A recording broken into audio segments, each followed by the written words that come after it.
What's happening, y'all, and welcome to The Fight Room. I am your host, Nice, and welcome back. It's been a minute. I had mic issues, but we rolling, baby. We here. Now, I want to give my number one opinion on who's our number one. And we have Terence Crawford, pound for pound, number one in our list. Now, why is that? Let's go. Here we go. Now, Terence Crawford has been doing this thing for quite a while. He's very impressive. He knows how to box. He knows how to put his hands together. He is remarkable in the ring without a shadow of a doubt. Hand skills, hand work, remarkable, impeccable fighter. Now let's talk about his credentials. Why we got him number one pound for pound in our list. So here we go. As you know, he became the undisputed champion by defeating Julius Ndongo to conquer the IBF super lightweight title and became the undisputed 140-pound champion. Now, it's been quite a while that we had an undisputed champion ever since Bernard the Executioner Hopkins defeated Felix Trinidad September 29, 2004 to conquer the IBF, WBA, and WBC middleweight title. And now we had, of course, none other than Terence Crawford. But the IBF mandated him to pay some type of cash for him to stay champion, and he declined that, and he forfeited the title and moved up to 147, which we are expecting him to be, and expecting him to be impressive at the 147 as he was in the 140-pound division. I can't wait to see him in the 147-pound division. We, of course, have Keith Thurman, that's to me number one in the welterweight division.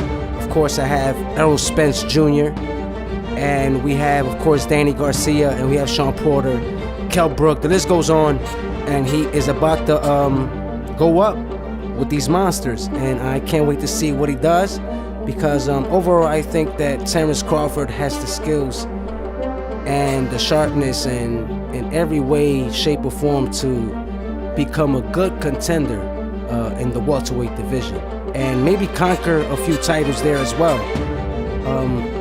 To us, we have him number one. He has done great things. He is still undefeated. Great run by Terence Crawford.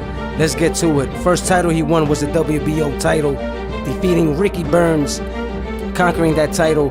And then, of course, we all know the war that he had with Yorkis Gamboa, which was a phenomenal fight. And it was a great fight for me. I enjoy watching that fight. It's one of my favorite fights to watch.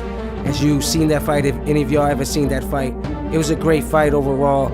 Of course, Yorkis Gamboa was a little small, but the fight was good. Yorkis at that time was definitely a good fighter still, and was making a name for himself in the HBO genre of boxing. But Terence Crawford conquered and took him out of there. Now, after that fight, of course, he went to fight Raymond Beltran, which was actually a good fight as well.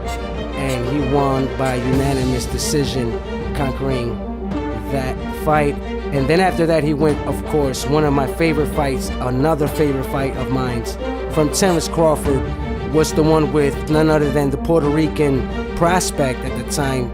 Back before Terence Crawford got to him, a couple years back, he was a prospect coming out of Puerto Rico, none other than Thomas Durorme, which was a great fighter, was a fast fighter, a hard puncher, but he lacked chin. He definitely didn't have a chin.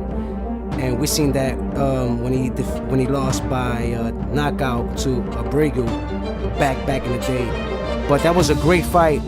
And the way that Terence Crawford took him out of there was impressive. He picked his punches and he annihilated Thomas Durorme.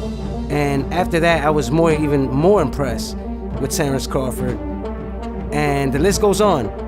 Y'all know that I'm from North Philly, Philadelphia. And he fought Hank Lundy from South Philly, which is another good fighter. I always like Hank Lundy. Hank Lundy is an aggressive fighter, smart fighter, and a lot of people never gave him a lot of credit. He's a pretty good fighter, and that was another one where Terence Crawford shocked me. I didn't really think he would take him out that early.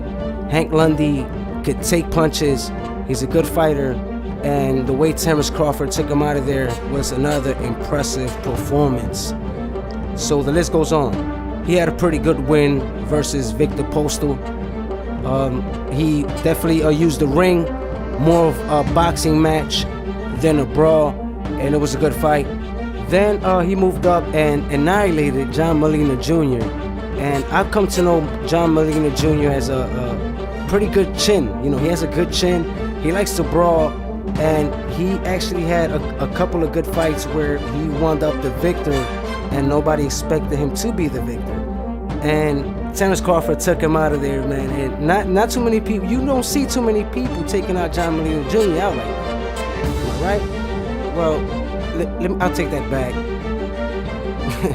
Matisse knocked him out, so you know I can't. I'll take that back. I'll take that back because that fight with John Molina Jr. and Lucas Matisse was definitely a classic fight. I'll take that back. But moving on. Now I was definitely impressed with this one. He annihilated Felix Diaz, man, and you know we all know that he's an Olympian, and the way he annihilated him as well, man, I was shocked too, man. I mean, I always, of course, at that time, Terence was the man. To me, he was like, okay, yeah, he's definitely gonna beat him. But the way he did it, man, it was just like, wow. You know, it was. Let's be honest.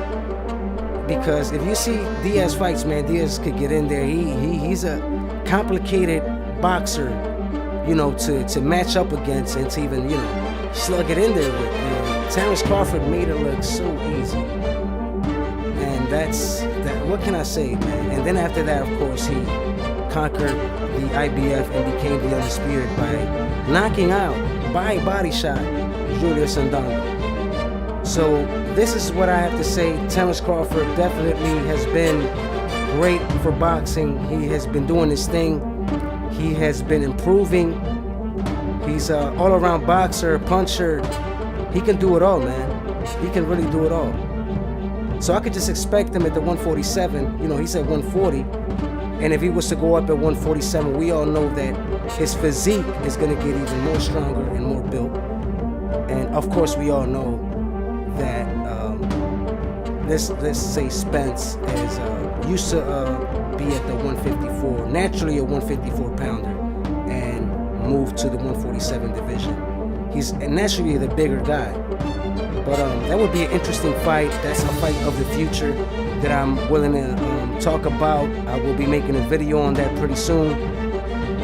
I can't wait, man. The welterweight division is looking great for 2018.